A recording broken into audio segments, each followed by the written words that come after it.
chapter.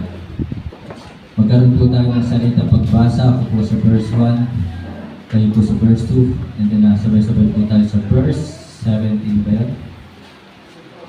Job chapter 42, nakita na po ba isang malakas na siya, amen? Amen. Verse 1, Then Job answered the Lord and said, verse 2 kayo po, I know that thou canst do everything, and that no thought can be withholden from thee. Who is he that hideth counsel without knowledge? Therefore have I uttered that I understood not, things too wonderful for me, which I knew not. Verse 4. Hear, I beseech thee, and I will speak. I will demand of thee, and declare thou unto me. I have heard of thee by the hearing of the ear, but now mine eye seeth thee. Verse 6. Wherefore I bore myself, and repent in dust and ashes. And it was so, that after the Lord had spoken these words unto Job, the Lord said to Eliphaz the Temanite, My wrath is kindled against thee, and against thy two friends. For ye have not spoken of me the thing that is right, as my servant Job had. Verse 8. Therefore take unto you now 7 bullocks and 7 rams, and go to my servant Job, and offer up for yourselves a burnt offering, and my servant Job shall pray for you. For him will I accept, lest I do no overcome. And yet I have not spoken of me the things which is right, like my servant Job. So Eliphaz the Temanite, and Bildad the Shuhite, and Zophar the Naamatite went and did according as the Lord commanded them. The Lord also accepted Job 10. And the Lord turned the captivity of Job when he prayed for his friends. Also the Lord gave Job twice as much as he had before. Then came there unto him all his brethren and all his sisters, and all they that had been of his acquaintance before, and did eat bread with him in his house, and they bemourned him and comforted him over all the evil that the Lord had brought upon him. Every man also gave him a piece of money, and every one an earring of gold. 12. So the Lord blessed the latter end of Job more than his beginning, for he had 14,000 sheep, and 6,000 camels, and 1,000 yoke of oxen, and 1,000 she-asses. He had also 7 sons and 3 daughters. And verse 14. And he called the name of the first Jemima, and the name of the second Ziba, and the name of the third Carol. And in all the land were no women found so fair as the daughters of Job, and their father gave them inheritance among their brethren. 16. After this journey, 140 years, and so his sons and his sons, even 40 generations. Verse 17, altogether ready, read. So Job died being old and full of days. Tayo po lahat ay mukupungki, tayo po manalangin. Dakilang Diyos na makapangyarihan sa lahat. Muli, salamat po sa iyo pong awa at habag. Salamat sa patuloy mo po pagsagot at pagdinig sa aming pong mga panalangin. Tunay na napakabuti mo po sa kabila ng aming pagkukulang, pagkakamali, kasalanan na gagawa namin sa iyo. Nananatili ang iyong kabutihan, katapatan, kadakilaan, at ang iyong pong awat habag ay patuloy na talagang sinabi mo nga po sa iyong panalang salita, endured forever. Kami po ay nagpupulit at papasalamat sa lahat ng mga biyaya at blessings na aming po tinatanggap. Sa bawat sandali na kami po inyong pong iningatan, maraming salamat po. At lalo higit sa lahat, sa buhay na walang hanggan, kaligtasan, katubusan, kapatawaran ng aming po mga kasalanan. Salamat po Ama, pinagkatiwalaan mo po ng gawain. Muli, itago mo po ako sa inyong likuran. Dalangin ko na ikaw siya makita, maluwalhati at maparangalan. Banal na Espiritu, kayo po siya mangusap sa puso ng bawat isa. At dalangin ko po aming Panginoon, patuloy mo po kami samahan at gabayan sa aming po paglilingkod sa iyo. At dalangin ko pa rin po Panginoon, kapayapaan sa Jerusalem, kaligtasan po ng mga taga-Israel, at patuloy mo pong pagpalain ang bayang ito, pagpalain mo po ang mga kapatiran po dito. Ito ang aking dalangin na may pasasalamat sa pangalan po ng aming Panginoon Jesus. Amen. Pwede na po mo. So sa mapagpalang hapon po sa ating lahat mga kapatid, mga minamahal, So, alam naman po natin ang mga nangyari sa buhay po ni Job. Ano po ba? Nagbabasa ba kayo ng Bible? Talaga bang alam ninyo? Okay. So, sabi nga po dito sa Job chapter 1, ano po, ay talagang yung 10 anak po ni Job ay talagang sabay-sabay na yun po ay namatay. At ang mga alagang hayop po ni Job ay talagang yun po ay namatay din at naglaho. Kaya talagang sinabi nga po ni Job, sabi dito sa verse 21, and said, naked came I out of my mother's womb, and naked shall I return thither. The Lord gave, and the Lord hath taken away. Blessed be the name of the Lord. So mga kapatid, mga minamahal, na sa ating pong buhay, ano man ang mayroon tayo, huwag na huwag nating aakinin. Amen po ba? At lagi natin sasabihin sa mga bagay na mayroon tayo, kung tayo man ay pinagpala, ito po ay pahiram lamang sa atin ng Diyos. Huwag natin sasabihin na dahil ito'y pinagpaguran ko, ito ay bunga ng aking dugot pawis. So ano mang mayroon tayo na mga biyaya sa ating pong buhay, at ang buhay nga po ito ay pahiram lamang ng Diyos. Kaya nga po sinabi ni Job sa mga talata, ang Panginoon ang nagbigay, ang Panginoon din ang kukuha. Kaya kung meron mang mga bagay na nawala sa atin, ito po ay kinuha ng Panginoon. Ito po ay pahiram lamang ng Panginoon. At kaya mga kapatid, mga minamahal, ito po yung isang talata sa Bible na napakagandang ibahagi po natin at napakagandang maunawaan ng napakaraming tao sa ating panahon ngayon. Sapagkat sa buhay ng mga tao ngayon, sila po ay madali silang nadidepress kapag sila ay namamatayan ng mga mahal sa buhay. Maaring tunay, masakit ang mawala ng mahal sa buhay. Masakit ang mamatay ang mahal sa buhay. At napakasakit din na pagkatapos mong ipundar ang iyong napakagandang bahay, napakalaking bahay, sa isang iglap ay madadala ng baha, sa isang iglap ay pababagsakin ng sa malakas na lindol, sa isang iglap ay tutupukin ng apoy. Tunay na napakasakit po nun at talaga nakaka-depress. Pero kung maunawaan ito na napakaraming maraming tao ang hindi madidepress. So sinabi po dito sa mga talata, ang Panginoon ang nagbigay, ang Panginoon din ang may karapatang kumuha. Kaya kung dumating man sa atin na matinding pagsubok at depression, huwag na huwag natin kikitlin ang ating buhay. So si Job sa kabila ng matinding depression na kanyang pinagdaanan, pero hindi niya ginawa na kitlin o yung kanyang buhay or hindi niya ginawa talaga ang mag-commit ng suicide. So sapagkat sinasabi nga po, the Lord gave and the Lord hath taken away. Ang Panginoon ang nagbigay at ang Panginoon din ang kukuha. So dito po sa Job chapter 42, verse 12, na ating pong binasa, tingnan po natin ang ating pong Bible. So the Lord blessed the latter end of Job. Pinagpala ng Panginoon ang mga huling araw ni Job. So sabi po dito, of Job more than his beginning. So talaga makikita po natin more than his beginning. Ibig sabihin, sobra-sobra or dinoble ng Panginoon ang pagpapala sa buhay ni Job. At sabi nga po dito, for he had 14,000 sheep.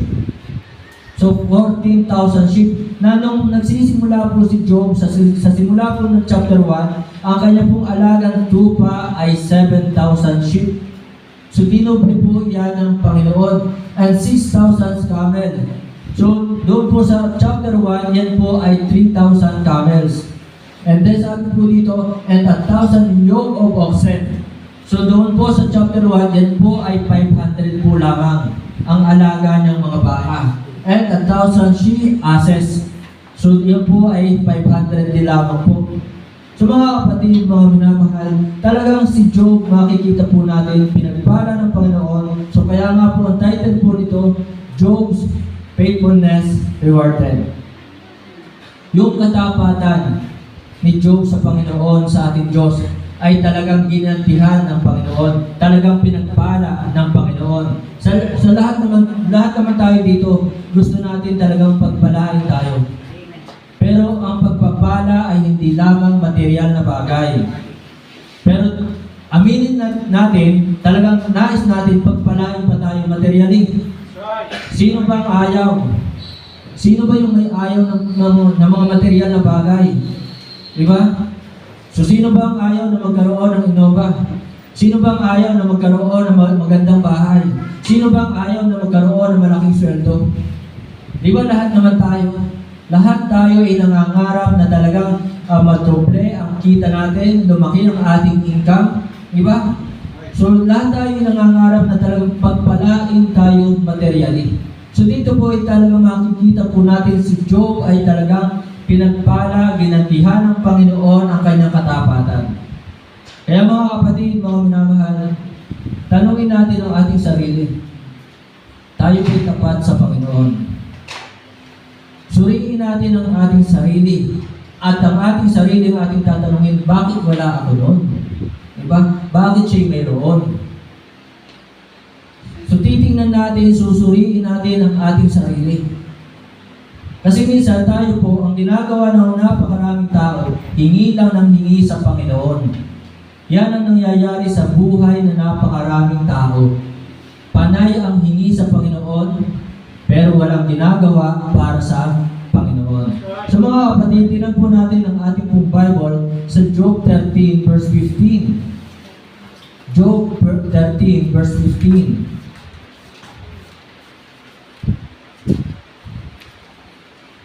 So sabi po dito, though he slay me, sabi po ni Job, kahit ako'y kanyang patayin, yet will I trust in him, subalit ako ay magtitiwala, ibig sabihin magtitiwala at susunod pa rin sa Panginoon. But I will maintain my own ways before him, na talagang i-maintain, mananatili kay Job yung kanyang integrity, mananatili kay Job yung kanyang katapatan, mananatili siyang susunod sa ating Diyos, na kahit dumanas pa siya ng matinding kahirapan, siya po ay susunod. So mga kapatid, mga minamahal, surely blessing shall follow us all the days of our life if we are truly become submissive to God. So talagang ang pagpapala, tayo po ay gagantihan at hindi tayo kalilimutan ng Panginoon. Hindi kalilimutan ng Panginoon ang ating ginawa. Kung tayo talagang tunay na susunod, magpapasakop sa ating Diyos. Hindi yung tutularan na lang natin ang ibang taong hingi lang ng hingi. So mga kapatid, ano ba sabi ng Bible? Deuteronomy chapter 11 verse 26 and 27. Deuteronomy chapter 11 verse 26 and 27. Behold, I set before you this day a blessing. So talaga ang Panginoon ay nagtakda ng pagpapala. At ang katapat po niyan sa kabilang banda, and the curse, sumpa. So dito po talaga sinabi ng Panginoon, mayroong blessings, mayroong pagpapala, at mayroong sumpa. At ang sabi po ng Bible, blessing, pagpapala, a blessing if you obey the commandments of the Lord your God, which I command you this day. So pagpapala ang sasa atin kung tayo po ay mananatiling susunod sa mga utos ng Diyos. Pagpapala ang darating sa atin kung tayo po ay magiging tapat sa Panginoon. And then verse 27, sabi nga po, a blessing if you obey the commandments of the Lord. At ang sabi po ng 1 John chapter 5 verse 3, for this is the love of God, that we keep His commandments, and His commandments are not grievous. Kaya mga kapatid, mga minamahal, huwag natin sasabihin mabigat ang utos ng Diyos. Huwag natin sasabihin mahirap ang utos ng Diyos. Huwag natin sasabihin na nakakatamad sumunod sa mga utos ng Diyos. Huwag natin sasabihin yan. At sapagkat sinabi nga po, and His commandments are not grievous. Mahirap bang sumamba maghapon? Mahirap bang makinig ng salita ng Diyos? Mahirap ba nakaupo diyan? Mahirap ba dyan? Ayaw kong ipa-aircon to eh. Kasi kapag pina-aircon ko to, baka madagdagan na matutulog eh. Diba? Oh, please tayo, please, diba? So mga kapatid, mga minamahal, naman mahirap, di ba? Ako nga, gusto ko nga talaga makinig ng mga preaching eh. Kaso ako yung itinalaga na mag-preach. Pero time yun ka, meron pong mag-preach dito, wala ako October 26, at meron pong naka-assign na mag-preach po dito. Okay? So dito po tayo kukuha, hindi po tayo kukuha sa malayo. Bakit pa tayo lalayo? So kailangan matuto, mag-train ng mga kalalakihan dito na mag-preach. So mga kapatid, mga minamahal, His commandments are not grievous. Hindi mabigat. Mabigat ba, mahirap ba mag-pray? Pero maraming Kristiyano tinatamad mag-pray. Mabigat ba, mahirap ba magbasa ng Bible? Pero kinatatamaran na napakaraming Kristiyano ang pag-aaral ng salita ng Diyos. Mahirap ba magbigay? Mahirap ba magbigay? Kaya nga mga kapatid, magiging madali sa atin ang magbigay ng ating tithes and offering kung ito'y ating iisipin na ito'y talagang sa Panginoon. Na ang Panginoon ang nagbigay, ang Panginoon din ang kukuha. Huwag nating aakinin. Huwag natin sasabihin, Aba, Pastor, ito'y bunga ng aking dugot pawis. Kung hindi ako naghirap, kung hindi ako nagpagod, kung hindi ako nagtrabaho, hindi ko makakamtan ang mga bagay na ito. That's wrong. Mali po yun. Kaya minsan sa isang tao, sa isang Kristiyano, mahirap ang magbigay. Bakit? Kasi nga inaangkin niya. Kaya sabi nga dito ni Job, ano ba sabi ni Job? Sa Job chapter 1, verse 20. Ano sabi po dito sa Job chapter 1, verse 20 o sa 21? Sabi nga dito ni Job, hubad ako lumabas sa sinapupunan ng aking ina. So, ibig sabihin, mayroon ba tayo dala? Wala. Diba? Wala tayong dala nung tayo dumating dito sa lupa. Kaya anuman ang mayroon tayo, ito po'y galing sa Panginoon, bigay ng Panginoon, pahiram ng Panginoon. Kaya mga kapatid, hindi mahirap ang magbigay sa gawain ng Panginoon kung ito lamang ang ating magiging mentalidad. Kung ito ang ating iisipin na talagang tayo ay hubad na lumabas sa sinapupunan ng ating nanay at hubad din tayong aalis dito. Ang Panginoon na nagbigay, ang Panginoon din ang kukuha, purihin ang pangalan ng Panginoon. And then next mga kapatid, alam nyo ba? So si Noah, di ba? Last week na pag-aralan natin. Napaka-masunurin Noah. Ultimo mga insekto, di ba? Pinasakay doon sa barko. Ilang insekto yun? 20,000 insects. Di ba? Ha? Million? Oh. Hindi, pwede naman sabihin ni Noah na, Panginoon, pampihira ka naman eh. Pwede ka naman lumikha na lang ulit ng bago. Bakit ko pa isasakay ito mga ito? So, pero ang ginawa ni Noah talagang ultimong yung mga insekto, ito'y talagang sinunod niya. Pinasakay niya doon sa barko sapagkat all things work together for good. Nilikha yun ng Diyos na ang bawat nilikha ng Diyos ay mayroong layunin, may purpose. So talagang nakita natin doon na si Noah ay talagang masunurin. At ganoon din po si Abraham. Ano sabi ng Genesis chapter 22 verse 5? Genesis 22 verse 5. Sabi po dito, and Abraham said unto his young men, Abide ye here with us, and I and the lad will go yonder and worship, and come again to you. And Abraham took the wood of the burnt offering, and laid it upon Isaac his son, and he took the fire in his hand, and a knife, and they went both of them together. So mga kapatid, His commandments are not grievous. So diyan po ay hiningi ng Panginoon na ialay, sakripisyo ni Abraham ang kanyang anak na si Isaac.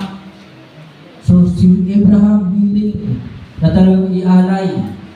Kaya mga kapatid, mga minamahal, His commandments are not grievous. So tayo po, surely, blessings shall follow us all the days of our life if we are truly become submissive to God. Kung tayo talagang magiging masunurin sa Diyos. Sana ang pagsunod ay totoo. Authentic submission ang hinahanap ng Panginoon. Yung tunay na pagsunod. So, ibig sabihin, hindi pakitang tao na kaya tayo nandito sa bahay-sambahan ay para tayo mapansin ng mga tao.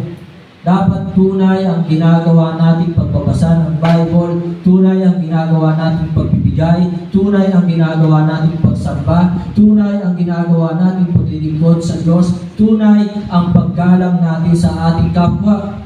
Diba? So dapat lahat yan ay tunay, authentic submission, hindi yung bagang plastic. Minsan, diba mayroong plastic? Oroban. Ngumiting aso pa nga, di ba? Ngumiti nga. At least pastor ngumiti. Di ba? So, kaya nga binanggit dito sa Bible yung tinanggan natin yung Romans chapter 16 verse 16. Yan yung favorite verse ng INC. Di ba? Magpatian kayo ng banal na halik. Salute one another with an holy kiss. The churches of Christ salute you. So hindi naman yan literal na magpe-peso-peso kayo. Ay tituwan-tuwa na yung mga SMD yan. Yung SM, Simply Maniac. Di ba? So ang magpatian kayo ng banal na halik, mga kapatid, mga minamahal, nais ng Diyos kung tayo kakamay, tunay, kung tayo magsasabi ng hi, hello, ay dapat talagang tunay. Kung ikaw ay ngingiti, ay talagang tunay. Hindi yung plastic, hindi yung orphan. So mga kapatid, mga minamahal, ang hinahanap ng Diyos sa atin ay authentic submission, absolute submission, and all-out submission. Yung talagang all-out ka, ano man yung hihingi sa iyo ng Panginoon ay talagang ipipigay mo, hindi mo ipagdadamot sa Panginoon. So yun po mga kapatid na makikita natin kay Noah, kay Abraham, kay Job. Na talaga sabi nga ni Job, though he slay me. Diba? Kahit ako'y kanyang patayin, will I put my trust in Him. So talagang siya magtitiwala pa rin sa Panginoon. Siya ay susunod pa rin sa Panginoon. So yun po yung tinatawag natin authentic, absolute, all-out submission. Sana ganun tayo. Katulad po ng ating pong Panginoong Sus. Diba? Sabi nga, and being found in fashion as a man, He humbled Himself and became obedient unto death, even the death of the cross. Sino kaya sa atin ang kayang sumunod hanggang kamatayan? Kaya kahanga-hanga ang buhay ng mga alagad. Diba? Si Prophet Isaiah, sina Prophet Daniel, sina Shadrach, Meshach, Abednego. Hindi yata kilala naman ito si Shadrach, Meshach, Abednego, ano?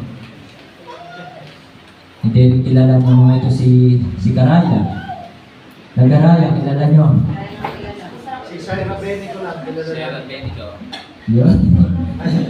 Okay. So mga kapatid, mga minamahal, kung alam nyo, kung kilala nyo, sina Shadrach, Meshach, Abednego, diba?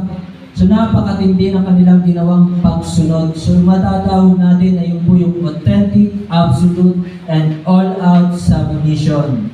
So mga kapatid, tayo po ay talagang patuloy na i-bless, tatanggap ng mga pagpapala if we are truly become submissive to God. Pangalawa, verse 1, Job 1:21. Sabi nga po dito, and said, naked came I out of my mother's womb, and naked shall I return thither. The Lord gave, and the Lord hath taken away. Blessed be the name of the Lord. So pangalawa po mga kapatid, mga minamahal, if we are truly become supported to God's ministry.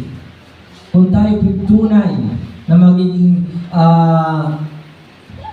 supporter sa gawain ng Panginoon. Kaya nga po talagang lagi ko naman nababanggit sa inyo, di ba? Sabihin na natin, si Kuya Orly naman, ibigay natin example, si Brother Orly. Very supportive sa gawain. Talagang hindi siya nanghihinayang sa mga binibigay sa gawain. Hindi siya nanghihinayang kung magkano ang kanyang binibigay ng tithes and offering. So talagang very supportive sa gawain. Pero ano makikita natin sa kanilang buhay? Umaapaw, siksik, liglig ang pagpapala ng Panginoon. So tayo po, kaya nga madali sa atin ang magbigay kung iisipin natin na ito po'y matuto tayong magbalik ng para sa Panginoon. Huwag tayong maging madamot sa gawain ng Panginoon. Diba? So yung salamat, diba? Ayan, ako'y natutuwa talagang nandito si Brother Marlon. So yan po ay masasabi din natin support, very supportive sa gawain po ng Panginoon. Kaya nga isa po sa mga kaibigan kong pastor, dahil nga nakita at nakilala si Brother Marlon, sinabi niya, Pastor Josh, you are surrounded of very generous brethren. So napapaligiran daw ako ng mga talagang kapatiran na mapagbigay. So mga kapatid, gusto niyo ba malaman kung sino yung pastor na yun? Si Pastor Alan Concepcion. Siya po yung nagsabi sa akin noon na talagang ako'y napapaligiran ng mga kapatiran mapagbigay. So mga kapatid, mga minamahal, suportahan po natin ang gawain ng Panginoon. Ano man yung hingi sa atin ng Panginoon, ibigay natin. Huwag tayong matakot, huwag tayong manghinayang na ito'y ibigay para sa Panginoon. The Lord gave, the Lord hath taken away. So kaya nga kung tayo magiging mapagbigay, so nakita natin sa buhay ni Job, doble-doble ang ibinalik ng Panginoon. Dating 500, naging 1,000. Dating 7,000, naging 14,000. Dating 10 anak, 10 anak pa rin naman. Diba? Isang asawa lang. Kasi hindi naman talaga sinabi sa Bible na magkaroon ng 2 asawa. So kailangan ay isa lang. So mga kapatid, mga minamahal, yun po, na makikita po natin sina Abraham. Isa pa, tingnan po natin si Ruth. Chapter 1, 16-17. Amen. Ruth chapter 1. Talagang supporter din po yun eh. Si Ruth, di ba? Oh, sabi po dito, and Ruth said, entreat me not to leave thee, or to return from following after thee, for whither thou goest I will go, and where thou lodgest I will lodge. Thy people shall be my people, and thy God my God. Where thou diest will I die, and there will I be buried. The Lord do so to me, and more also, if aught but death part thee and me. So mga kapatid, makikita natin diyan yung suporta ni Ruth doon sa anak ng Diyos na si Noemi. So talagang hindi niya iniwan si Noemi. So makikita natin na talagang utos din naman ng Diyos, di ba? Utos ng Diyos na yung mga byuda or balo ay talagang suportahan. Kaya mga kapatid, makikita natin anong nangyari kay Ruth. Pinagpala ng Panginoon. Pinagpala. So napangasawa ni Luis. Amen. Ni Boaz, di ba? So yun po. At si Boaz ay talagang isa sa pinakamayaman doon sa lugar ng Jerusalem ba? Di ba? Ng Israel. Kaya talagang pinagpala si Ruth. And then, isa pa, si Esther. Esther chapter 4, verse 4. Tingnan po natin ang ating pong Bible sa Esther chapter 4, verse 4. So Esther's maids and her chamberlains came and told it her. Then was the queen exceedingly grieved, and she sent Haman to clothe Mordecai, and to take away his sackcloth from him, but he received it not. Sa mga kapatid, mga minamahal, nung nakita, nalaman ni Queen Esther na si Mordecai ay talagang nagdamit ng damit na talagang hindi karapat-dapat, na talagang damit na magaspa, makati sa katawan. Yun po ang naging damit ni Mordecai. So si Queen Esther ay agad nagpadala ng magandang damit para doon sa lingkod ng Diyos. So nakita natin diyan, si Esther ay hindi ko nakalimot doon sa talagang lingkod ng Diyos, at talagang willing siya na ito ay suportahan anuman ang mangyari sa kanya. So sapagkat hindi naman alam ng hari, sino ba yung hari diyan? Si King Ahasuerus, di ba? Hindi alam ni King Ahasuerus yung tunay na pagkatao at relasyon ni Queen Esther kay Mordecai. So hindi po yun alam. Pero ganun pa man, hindi natakot si Queen Esther. Kaya makikita po natin dyan, si Queen Esther ay talagang sumusuporta sa gawain ng Panginoon. So kaya nga siya naging queen eh. Kasi nandoon ang kanyang pagsunod doon sa lingkod ng Diyos. Kaya siya naging queen eh, talagang masunurin po siya at nandoon na talagang alam ng Diyos na tutulungan ni Queen Esther yung mga anak ng Diyos, yung bayan ng Diyos, yung Israel. Amen po ba?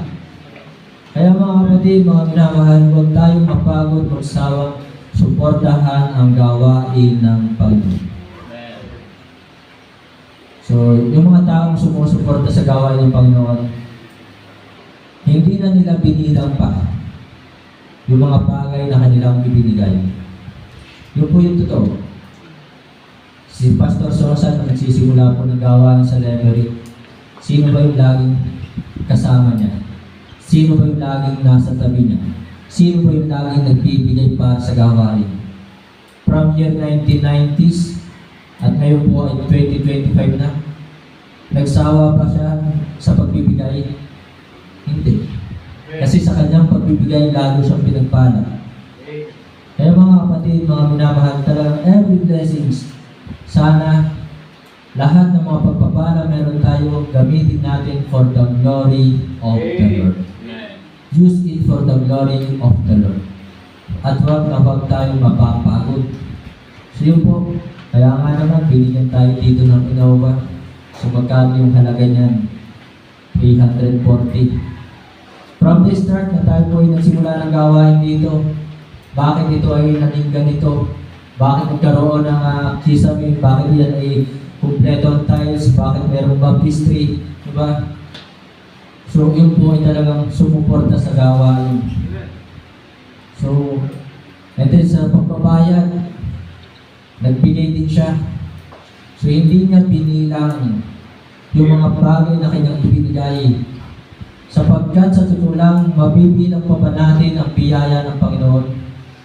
Kaya pa ba natin suklian yung mga kabutihan ng Panginoon? Hindi naman, di ba? Kaya sana, ganun din po tayo. Kaya mga kapatid, mga minamahal, if we are truly become supporter to God's ministry, the blessing shall follow in our life. Then last, mga kapatid, mga minamahal, tingnan pa rin po natin ang Job 13:15. Job chapter 13 verse 15. At ang sabi nga po dito ni Job, though he slay me, yet will I trust in him, but I will maintain my own ways before him.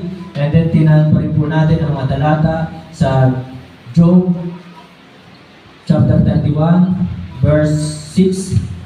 Tingnan po natin Job 31 verse 6.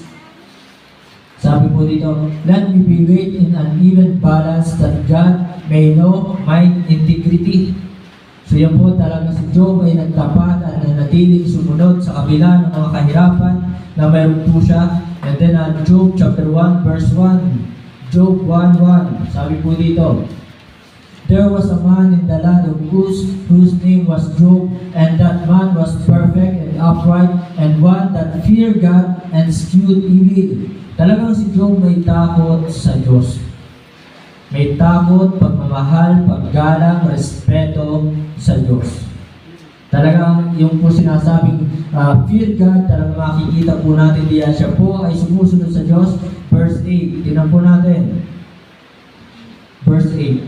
And the Lord said unto Satan, hast thou considered my servant Job, that there is none like him in the earth, a perfect and an upright man, one that feared God and eschewed evil. Na talagang tinatanggihan ni Job ang masama. So mga kapatid, mga minamahal, talagang ang Diyos naman po ay hindi makakalimutin. Diba? Kaya nga, ang salita ng Diyos, ito po ay totoo. But, buksan natin ang ating Bible sa Hebrews chapter 6, verse 10 and 11. Hebrews chapter 6, verse 10 and 11. Ano po sabi? For God is not unrighteous to forget your work and labor of love. Kapag nakikita ng Diyos na tayo tapat, diba? Kapag nakikita ng Diyos na tayo buong pusong sumusunod sa kanyang mga utos, may takot tayo sa kanya, hindi niya lilimutin ang ating mga ginawa. At sabi nga dito, which he have showed to his name, and that we have ministered to the saints and do minister, and we desire that every one of you do show the same diligence to the full assurance of hope unto the end. So inaasahan din po sa atin na tayo po'y magiging masipag. Masipag na magtatapat, masipag na susunod sa kalooban ng Diyos. Diba? Masipag na hindi tayo magsasawa at ang kapalit nito ay talagang pagpapala. Kaya nga, a blessing if you obey the commandments of the Lord. Pagpapala kung tayo po ay susunod. But seeking first the kingdom of God and His righteousness, and all these things shall be added unto you. So tunay po ang mga pangako niyan.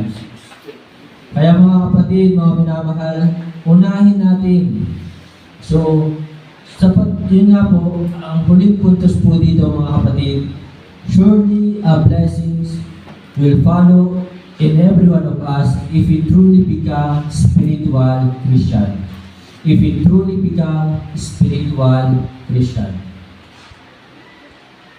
Wala yata ako nakita ang mga Krisyanong karnal na pinagpala.